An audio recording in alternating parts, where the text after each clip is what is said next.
أعوذ بالله من الشيطان الرجيم بسم الله الرحمن الرحيم والصلاة والسلام التمان أكملان على من بعث رحمة للعالمين وإمام المتقين محمد بن عبد الله وعلى آله وصحبه ومن تبعهم بإحسان إلى يوم الدين. Assalamu alaikum wa rahmatullahi ta'ala wa barakatuh.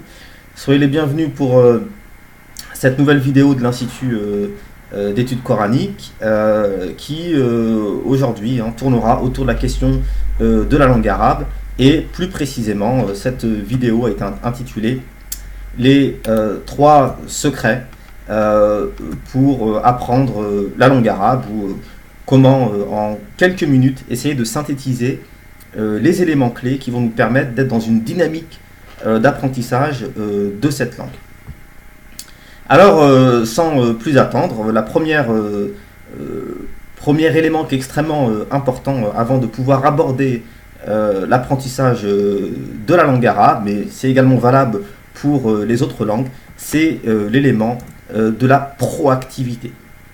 Effectivement, il faut que tout d'abord, cette volonté d'apprendre cette langue émane de vous. Et non pas, il ne faut pas qu'elle soit la conséquence de quelque chose d'extérieur. Alors spécifiquement pour la langue arabe, il est de coutume de vouloir apprendre la langue. Donc il y a des cours dans les mosquées, il y a des instituts qui se forment, se montent pour pouvoir former à la langue arabe, etc. Et la question primordiale qu'il faut se poser, est-ce que c'est moi qui veux apprendre l'arabe, ou plutôt c'est une forme de pression communautaire extérieure, ou une pression des fois peut-être sociétale extérieure, qui fait que finalement cette année, allez, j'apprends la langue arabe. Et si on n'a pas résolu cette première question, cette première problématique, on ne pourra pas s'engager dans un chemin qui soit vraiment productif et qui soit périn. Donc la productivité, c'est extrêmement important. Donc j'apprends la langue arabe parce que je veux moi l'apprendre. C'est extrêmement important, le moi ici, qui est central. C'est d'abord une vocation personnelle, c'est une volonté. Après, les causes, pourquoi je veux apprendre l'arabe, ils peuvent être tout à fait multiples. J'aime cette langue tout simplement, c'est pour ça que je veux l'apprendre, ou bien j'en ai besoin. Mais l'essentiel étant qu'effectivement, ça soit le moi. C'est moi qui veux entamer ce cheminement-là, et ce n'est pas une pression extérieure qui fait que je vais entamer cette route, ou que je vais entreprendre des cours, parce que bien souvent, quand la démarche n'est pas proactive, finalement, ça s'arrête au bout de quelques temps et on n'entame pas vraiment un cheminement de longue durée. Et la langue arabe a besoin finalement d'un vrai engagement pour pouvoir obtenir des résultats. Très bien. Alors après avoir s'être mis dans cet état d'esprit de la proactivité, c'est vraiment moi qui veux le faire et je m'en convainc pas.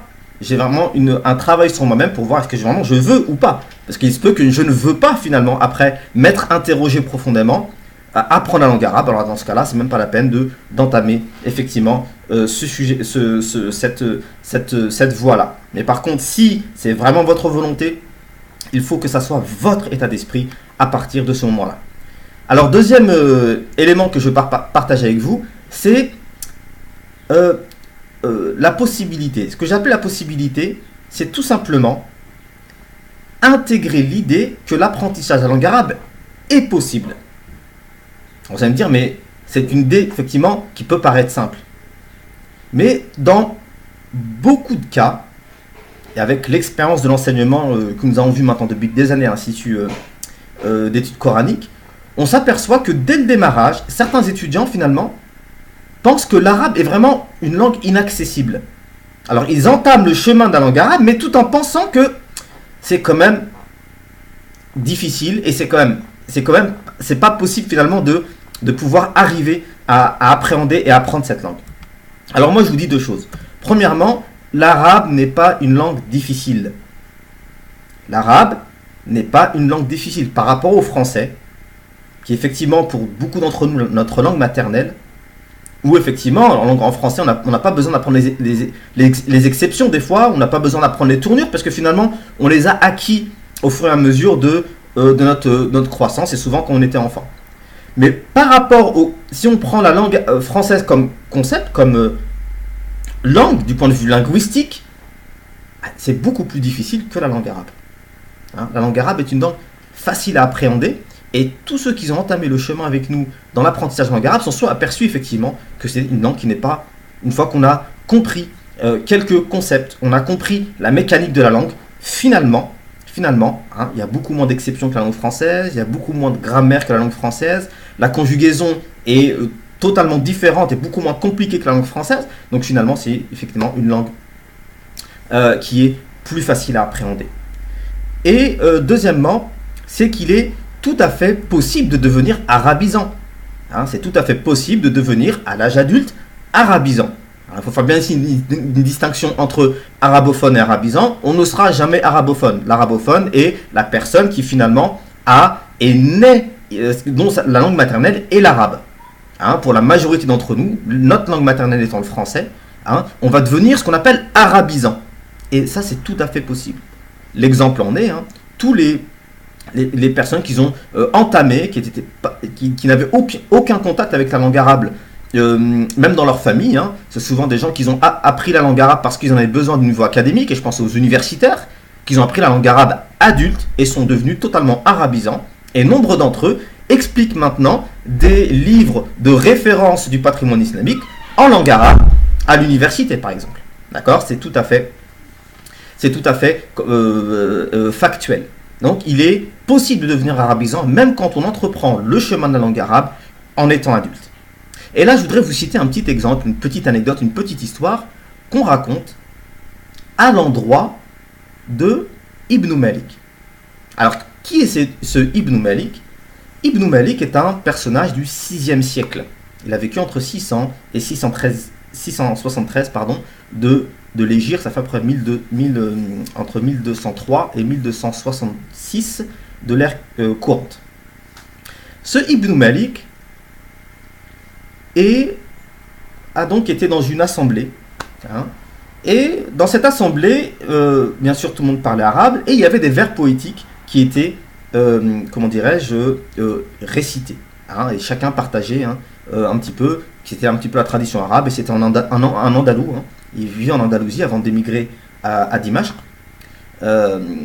Et donc il était dans cette assemblée où des vers poétiques étaient récités. Et donc il prend la parole, Ibn Malik, et en récitant, en prononçant son vers, il fait une faute de langue arabe. De sorte que toute l'assemblée, comme il se passe de façon courante, hein, tout le monde se met à rigoler, à le moquer finalement. Un peu comme il se passerait si on serait entre amis et quelqu'un ferait une faute de français, une faute grossière, hein, cheval à la place de chevaux par exemple, tout le monde se met un petit peu à rigoler. Alors ce qui s'est passé, effectivement, Ibn Malik il a subi ça. Et donc il s'est levé de cette assemblée et il a décidé de devenir quelqu'un qui soit une référence, quelqu'un qui soit d'étudier la langue arabe de façon à la perfection. Et il a écrit un poème de 1000 vers, donc un poème composé de 1000 vers où toutes les règles de la langue arabe sont répertoriées. Ce poème aujourd'hui est la référence de la langue arabe. Si on vous dit quel est le poème référentiel de la langue arabe aujourd'hui, on va vous dire Al-Fiyatu Ibn Malik. Al-Fiyatu Ibn Malik, Al-Fiya, c'est le poème de 1000 vers. Alf étant le chiffre, le nombre 1000. Hein, donc il a appelé, ce poème s'appelle Al-Fiyatu Ibn Malik. Alors, vous allez me dire, mais effectivement, c'est bien, on a l'histoire d'un personnage. À quel âge Ibn Malik a entrepris ce cheminement ? Il avait 40 ans.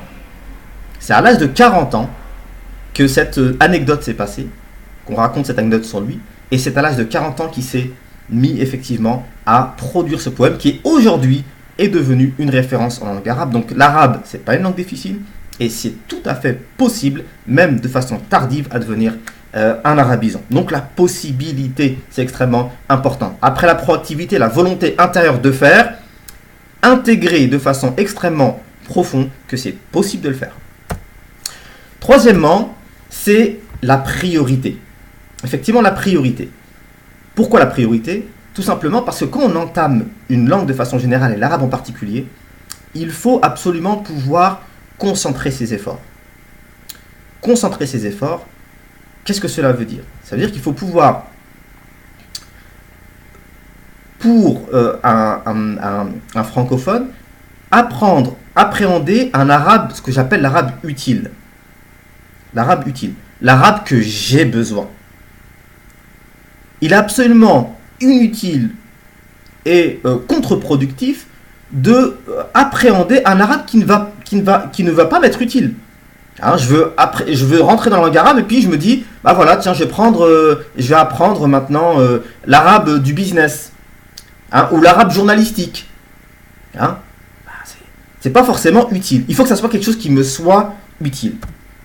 Et nous, à l'Institut d'études coraniques, l'arabe, il a pour objectif d'avoir accès aux sources de l'islam, à savoir le Coran, la tradition prophétique et tout le patrimoine islamique. Donc, si l'arabe est utile pour moi dans mon cheminement, dans ma religion, alors je vais prioriser ça. Ça va être ma priorité. Pas n'importe quel arabe que je vais aborder, mais je vais aborder l'arabe qui va me permettre d'accéder aux sources. Et effectivement, ce n'est pas le même arabe. Hein, il y a des arabes.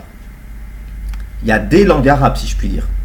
Hein? Alors, l'arabe qui va me permettre d'avoir accès aux sources, bah, on va s'économiser toute l'énergie qui va nous amener à apprendre du vocabulaire qui ne va pas nous être utile finalement.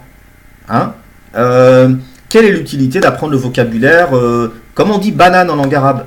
Alors, c'est utile dans un certain contexte, mais pour avoir accès aux sources, c'est très limité. Hein, d'accord? Ou comment on dit hôpital, ou comment on dit voiture, hein, ou autre. D'accord? Donc, je ne dis pas que ce vocabulaire est inutile dans l'absolu, mais il est utile pour ce qui vous est utile à vous. Utile à vous, dans le sens l'arabe pour avoir accès aux sources, et ça c'est extrêmement important, de pouvoir situer cette priorité. Et effectivement, les priorités, ça obéit à une règle, à une loi de Pareto, que vous connaissez certainement, qui dit qu'en fait 80% des effets sont produits par 20% des causes. 80% des effets, donc 80% des résultats, sont produits finalement par 20% des causes. Donc, à l'inverse, si je produis 20% des bonnes causes, bah, j'aurai 80% du résultat. Autrement dit, si je produis 20% des bonnes causes et je me priorise, je donne priorité à 20% des notions qui sont le plus utilisées, au vocabulaire qui sont le plus utilisées pour l'arabe qui m'est utile à moi, à savoir l'arabe qui me donne accès aux sources, alors je peux accéder à 80% de la langue arabe qui me permettra effectivement d'accéder aux sources. D'accord? 80-20, c'est extrêmement important. Alors pour illustrer mon propos, bah voilà, produire les bonnes causes, c'est prioriser ce qui est le plus utile en langue arabe. Hein? Ce qui est le plus utile en langue arabe, moi j'ai pris deux exemples pour vous pour illustrer de quoi je parlais. Le vocabulaire et la grammaire. Alors sur quoi se concentrer? Sur quoi? C'est quoi qu'il faut prioriser? Bah, sur le vocabulaire, nous on va avoir accès aux sources à travers l'outil langue arabe. Si je me concentre sur 120% des racines, ou plutôt, si je me concentre sur 120% de racines, 120 racines, pardon, je vais avoir accès à 65% des termes du Coran. Alors, 120 racines, 65% des termes du Coran. Donc, je vais me concentrer, ma priorité va être d'apprendre ces 120 racines. Et ne pas apprendre des mots périphériques. Donc, c'est quoi une racine? Vous allez me dire, c'est quoi une racine en langue arabe? Effectivement, il faut le rappeler. Une racine en langue arabe, c'est ce sur quoi le mot a été construit. Alors, petit exemple. Le mot al-aklu, qui est la nourriture, a été construit sur la racine akala. D'accord? Avec la racine kataba, qu'est-ce qu'on fait? Al-kitabu, kataba, c'est l'action d'écrire, ou l'action de lier en réalité. Kataba, c'est l'action de lier en langue arabe. Alors, on va dire avec kataba, bah, on va faire al-kitabu. Al-kitabu qui est le livre, effectivement, qui a lié des écritures. On va fabriquer le mot al-katib. Al-katib, c'est qui? C'est celui qui écrit, qui lit les lettres. Donc vous voyez qu'à partir d'une racine conceptuelle, l'idée de lier, bah, on va écrire le support qui a regroupé les liaisons, les écritures, celui qui écrit, effectivement. Donc vous voyez qu'en réalité, les racines, c'est plus conceptuel qu'un mot. Alors, au lieu d'apprendre des mots, apprenons les racines. 120 racines, 65% des mots du Coran, donc des termes du Coran. Donc c'est sur ça qu'il faut prioriser. Premier exemple. Deuxième exemple, la grammaire. Et je vais prendre un exemple de grammaire très courant, les causes du cas indirect. Alors qu'est-ce que ça veut dire les causes du cas indirect? C'est tout simplement à quel moment en langue arabe, quelles sont les causes qui font que le nom est au cas direct. Au cas direct, ça veut dire qu'il y a une kasra. Ou autrement dit, qu'on va prononcer à la fin du mot le mouvement i. Al-kitabi, Allahi, al-masjidi. Alors à quel moment, pourquoi on va mettre ce son i, ce mouvement i à la fin du mot? Quelles sont les causes du cas indirect? D'accord? Alors, les causes du cas indirect sont en réalité de 3 groupes. Mais si, dans mon esprit, j'ai la notion de la priorité, je vais d'abord aborder le groupe le plus important. Et en abordant le groupe le plus important, finalement, je vais recouvrir la majorité de son utilisation, ce qui est tout à fait logique. Le cas indirect est produit en grande majorité par l'utilisation d'une particule. D'accord? Exemple, les particules, j'en prends 2. Min, qui est utilisé 3700 fois dans le Coran, ou fi, qui est utilisé 470 fois dans le Coran. D'accord? Donc je vais me concentrer sur quoi? Sur finalement cette règle grammaticale qui dit que le cas indirect, c'est fait en utilisant une particule. Voilà. Et je vais me concentrer sur ça parce que je vais avoir, en me concentrant sur ça, en donnant ma priorité à cette notion grammaticale-là, je vais avoir une chance de couvrir énormément de cas, comme je viens d'illustrer avec ces 2 statistiques, 3700 fois dans le Coran pour min et 470 fois pour fi dans le Coran. Donc, en espérant que cette notion de la priorité est bien comprise. Donc, proactivité, c'est moi qui veux le faire. Parce que j'ai une volonté intérieure. Et personne ne va me dicter ma volonté parce que c'est moi qui décide ce que je veux faire.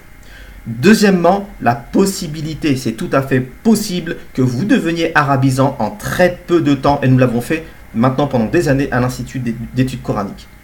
D'accord? Donc, ayez toujours à l'esprit la petite histoire de Ibn Malik, qui est une référence en langue arabe et qui a commencé son cheminement à 40 ans. Très bien. Et enfin, la priorité. Donner la priorité à ce qui est essentiel et ce qui est le plus utilisé. Loi de Pareto, 80-20. Très bien.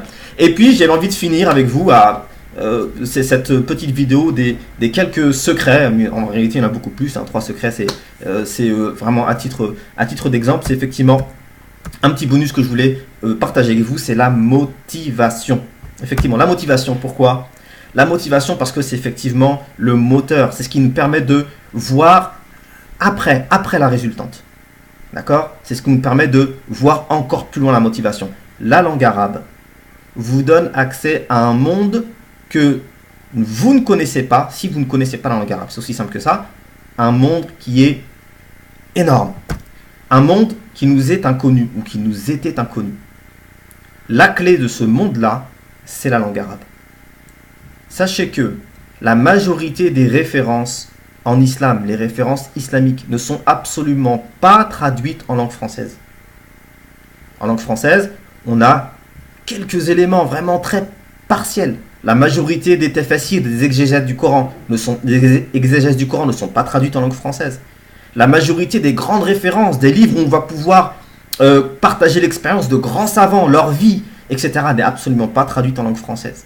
Quand on aborde la langue arabe et quand on a cette clé-là, on a accès à un monde, ce qu'on appelle en langue arabe un bahr, un océan de savoir, Alors qu'on voyait le monde par un trou, on commence à le voir effectivement dans sa globalité. Et comment dirais-je, le patrimoine islamique est vraiment innombrable en termes de comment dirais-je, riche en termes de nombre, de volume qui ont été produits, mais surtout en termes de contenu. Le contenu de ces livres-là. Les exégèses, aujourd'hui, on compte plus de 20 exégèses. Si on vous dit, c'est quoi l'exégèse du Coran, citez-moi, comment dirais-je, un auteur, vous allez dire Tabari. Tabari, voilà, ou Qurtubi. Voilà l'exégèse du Coran. Ça, c'est 2 sur les 120, 130, 140 exégèses, et voire plus, qui ont été produites. Qu'est-ce qu'il dit ces exégèses? Qu'est-ce qu'il dit sur Surat al-Fatiha que l'on récite tous les jours? Qu'est-ce qu'il dit sur les sourates que l'on prononce tous les jours? Qu'est-ce qu'il dit sur Ayat al-Kursi, verset particulier? qu'est-ce qu'il y a en fait dans tout ce patrimoine en fait, on peut y avoir accès avec la clé de la langue arabe. Et ça doit être une des grandes motivations. Et voilà, je voulais partager avec vous, juste pour finir et ne pas être trop long, effectivement mon expérience personnelle par rapport à la langue arabe et ce qui m'a poussé à entreprendre ce chemin-là. Et étant plus jeune, je fréquentais donc la mosquée de ma ville et j'avais l'habitude après la prière d'aller visiter l'imam, hein, qui était dont sa chambre, la pièce qu'il occupait durant la journée était collée à la salle de prière juste derrière. Et donc à la fin de sa prière, à la fin d'avoir guidé la prière, cet imam donc allait dans cette pièce et il restait jusqu'à la prière suivante. Et j'avais l'habitude donc d'aller le visiter, discuter avec lui, partager et apprendre. Et là, je rentrais dans cette pièce-là et j'ai toujours été impressionné par le nombre de livres qui tapissaient cette pièce. Un nombre de livres impressionnant. Avec bien sûr que écrit en arabe. Et ça me paraissait inaccessible. Et je me posais la question, mais qu'est-ce qu'il y a dans ces livres?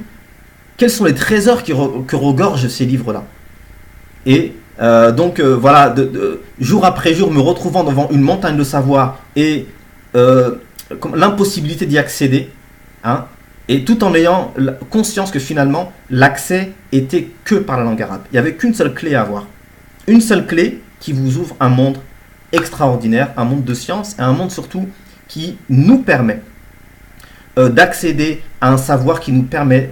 La conséquence de ce savoir-là, c'est le cheminement vers Allah subhanahu wa ta'ala. C'est ça la finalité de tout. Cette clé, cette petite clé de la langue arabe, est finalement une porte ouverte sur un océan de savoir. Et cet océan de savoir, s'il est acquis avec une bonne intention, nous permettra, par la grâce divine, de cheminer vers lui subhanahu wa ta'ala. Qu'Allah nous mette parmi les gens qui cheminons dans la science pour cheminer vers lui, et je vous encourage donc, Amin, et je vous encourage donc à entamer ce chemin avec effectivement proactivité, possibilité, priorité et motivation, comme vous l'avez compris. Et donc je vous donne rendez-vous sur le site de l'Institut d'études coraniques pour tous ceux qui voudraient entamer ce chemin avec nous. Barakallahu fikum, wassalamu alaikum wa rahmatullahi ta'ala wa barakatuh.